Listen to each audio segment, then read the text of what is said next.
show up to work with intention. What I mean by that is this. So often you see people just show up to work, just nonchalantly kind of go through the motions. They go get a coffee, they go back to their desk, they check the email, things like that that aren't going to produce results for you.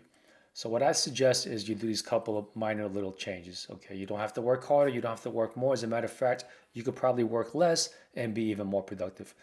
So from the moment you walk into the office, have a intention in mind of what you want your day to look like. I would actually suggest you set that intention from the night before. So before you go to sleep, look at your schedule for tomorrow. What do you have going on? Do you have any appointments? What do you need to get done tomorrow that is going to have the biggest impact on your business? What's the one thing that you have to do tomorrow that if you just did that one thing, it would have a dramatic impact on your business? Set that intention the night before. So now by the time you get to the office the next morning, you know exactly what to do. You know exactly what the game plan is for the day. Now, look, I know life happens and things get thrown at you and you're going to be thrown for a loop, but it's okay, right? But if you have no intention, if you have no roadmap on what your day is going to look like, you're going to get sucked into that one thing that happens to you, and then before you know it, the day's over. So when you have a plan, you have an intention, you know exactly what your day is going to look like.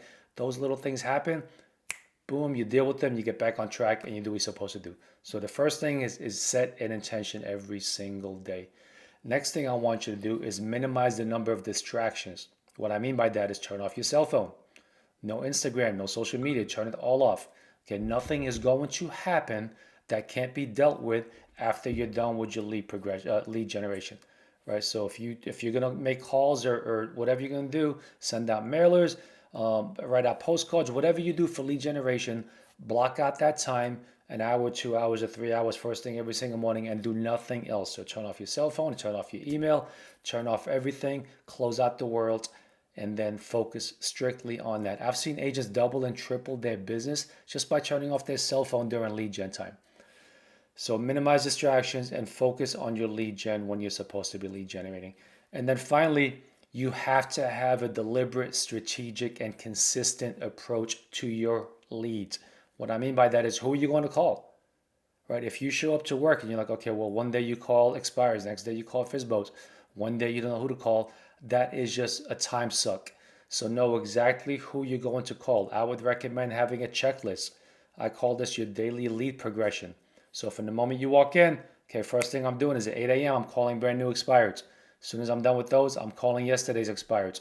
As soon as I'm done with that, move on to Fizbos. Then on my circle prospect, right? Whatever your lead sources are, whatever it is you want to work, have a checklist and call them strategically and go straight down the list. This way, there's no interruption, there's no downtime, there's no thinking and wondering who am I going to call. Try those couple of little tips. Just do it for a week, right? And then see how much more appointments you set, see how many more contacts you make, see how much more business you will do just with these little changes.